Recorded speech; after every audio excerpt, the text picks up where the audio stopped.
অতএব এই প্রক্রিয়াটা আমাদের অবলম্বন করা দরকার এবং এ ধরনের অপরাধকে অত্যন্ত জঘন্য অপরাধ হিসাবে চিহ্নিত করে সেটার বিচার হওয়া দরকার। আমাদের দেশে বিচারহীনতার কালচারটার কারণে কোনো সমস্যারই আমরা আসলে সমাধান করতে পারছি না। অতএব সেটি আমাদের যেমন দরকার, একইভাবে রমাদান আসছে, একজন মুসলমান তিনি হয়তো নামাজ কালামও পড়েন, আবার তিনি এই জিনিসপত্র সরিয়ে রেখে সংকট তৈরি করে দাম বাড়িয়ে তারপর ব্যবসা করছেন, মুনাফা করছেন। তিনি জানেনই না তিনি যে প্রক্রিয়াতে ইবাদত করছেন সেই প্রক্রিয়াটা আল্লাহর কাছে গ্রহণযোগ্য নয়। অর্থাৎ একদিক দিয়ে আপনি মানুষের অধিকার নষ্ট করছেন, মানুষকে কষ্ট দিচ্ছেন এবং কৃত্রিম সংকট তৈরি করে সেখানে অবৈধভাবে উপার্জন করছেন। নবী করিম সাল্লাল্লাহু আলাইহি ওয়াসাল্লাম পরিষ্কারভাবে বলেছেন যে যারা কৃত্রিম সংকট তৈরি করার জন্য জিনিস জমিয়ে রাখে, গুদামজাত করে, এরা খাতি, এরা অপরাধী। অতএব এই অপরাধ যারা করছেন তারা নামাজ কালাম পড়ে আল্লাহকে সন্তুষ্ট করতে পারবেন না। দিনটাকে আমাদের পরিপূর্ণভাবে বোঝা দরকার, আংশিক নয়, এবং আংশিক দিন পালন আমাদেরকে আল্লাহ সন্তুষ্টির দিকে নিয়ে যাবে না। কোনো আমলে ফজিলত বর্ণনা করার জন্য জয়ীফ হাদিস বলা যাবে কিনা? জয়ীফ হাদিসের সঠিক গ্রহণযোগ্যতা সম্পর্কে জানতে চাই। আকীদা অথবা কোনো হালাল হারাম সাব্যস্ত হওয়ার জন্য কোনো জয়ীফ হাদিস কখনো দলিল হিসাবে গ্রহণযোগ্য হবে না। এ ব্যাপারে ওলামাদের তেমন কোনো দ্বিমত নেই। আর শুধুমাত্র আমল বা কোনো সওয়াব লাভের কোনো বিষয় যেটা আসলে হালাল হারাম জাতীয় বা ঈমান আকীদা জাতীয় বিষয় নয়, এরকম নফল কোনো আমল ইত্যাদি এ জাতীয় বিষয়ের জন্য জয়ীফ হাদিস ওর উপর ভিত্তি করে যদি কেউ আমল করতে চান সেটি জায়েজ হবে বেশ কয়েকটি শর্তে। এর ভিতরে একটা শর্ত হলো যে সেটা খুব মারাত্মক পর্যায়ের জয়ীফ বা মারাত্মক পর্যায়ে দুর্বল হবে না। তার সূত্রের মধ্যে দুর্বলতাটা খুব জটিল এবং কঠিন পর্যায়ের দুর্বলতা থাকতে পারবে না। এটা হল প্রথম শর্ত।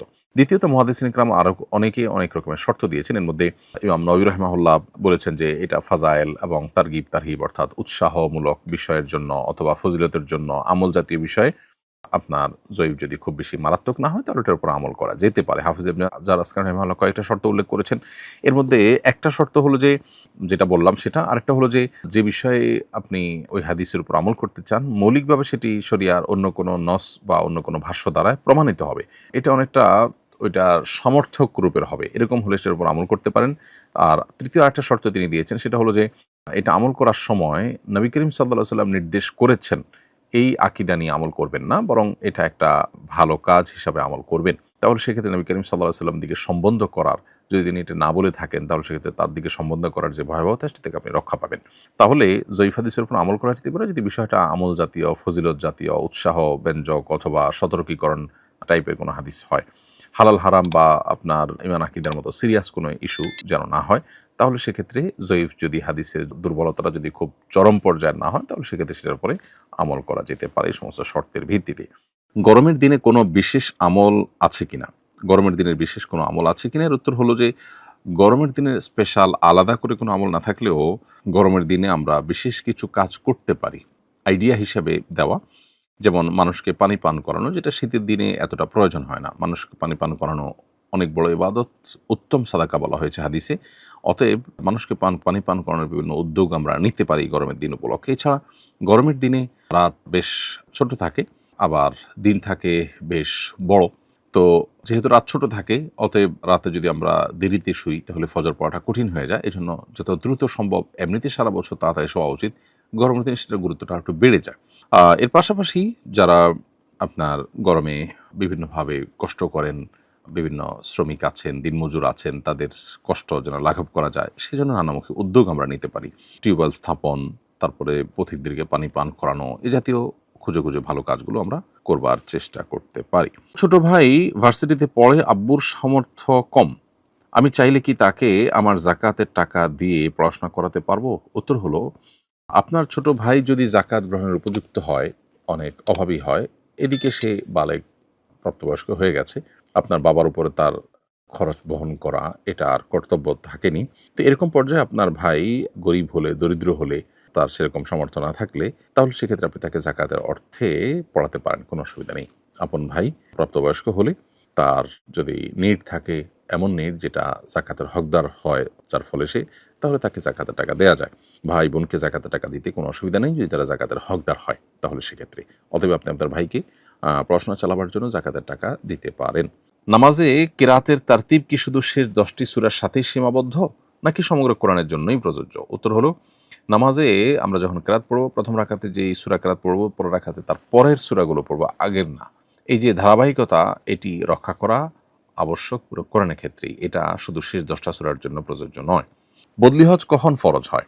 উত্তর হলো, বদলি হজ তখনই ফরজ হয় যদি কারোর হজ করার মতো আর্থিক সঙ্গতি থাকে, কিন্তু শারীরিকভাবে হজ করার মতো অবস্থা তার যদি না থাকে অথবা নিরাপত্তাজনিত কারণে তিনি যেতে না পারেন, তখন অন্য কাউকে টাকা দিয়ে বদলি হজ করাটা তার জন্য আবশ্যক হয়ে যায়। অনেক লোক আছেন যারা এখন টাকা পয়সার মালিক হয়েছেন, আগে ছিলেন না।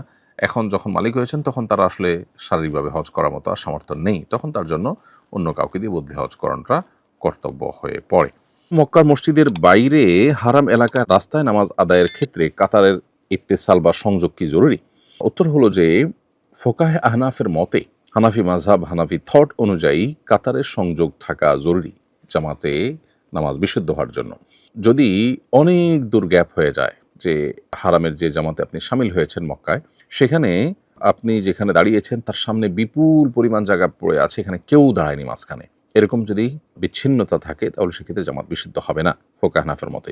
যদিও হাম্বলি ফকিগণ, সৌদি আরবের ওলামায়ে কেরামগণ তারা বলেন যে যদি আপনি ইমামকে ফলো করতে পারেন, যেমন সাউন্ড আসছে, দেখতে পাচ্ছেন, তাহলে গ্যাপ বেশি থাকলেও জামাত বিশুদ্ধ হয়ে যাবে, নামাজ বিশুদ্ধ হয়ে যাবে।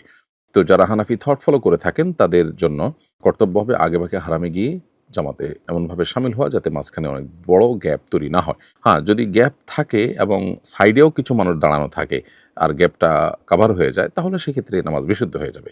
কিন্তু যদি এমন হয় যে না, আপনি যেখানে দাঁড়িয়েছেন সামনে অনেক বিশাল জায়গাতে কেউ দাঁড়ায়নি, তাহলে সেক্ষেত্রে আপনার ৩ কাতারের বেশি মানুষ বিচ্ছিন্নতা তৈরি করেছে বা বিচ্ছিন্নতা সৃষ্টি হয়েছে, তাহলে সেক্ষেত্রে আপনার সে জামাতে নামাজ পড়লে আপনার এই ইক্তেদা সহি হবে না, শুদ্ধ হবে না।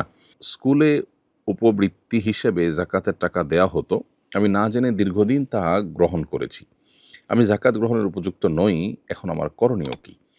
উত্তর হলো, প্রিয় দর্শক, যাকাত গ্রহণের উপযুক্ত নয় এমন কোনো ব্যক্তি যদি যাকাতের টাকা গ্রহণ করেন যে কোনোভাবে, উপবৃত্তির নামে হোক, উপহার উপঢৌকনের নামে হোক, অন্য কোনোভাবে হোক, তাহলে সেটা তার জন্য জায়েজ নয়।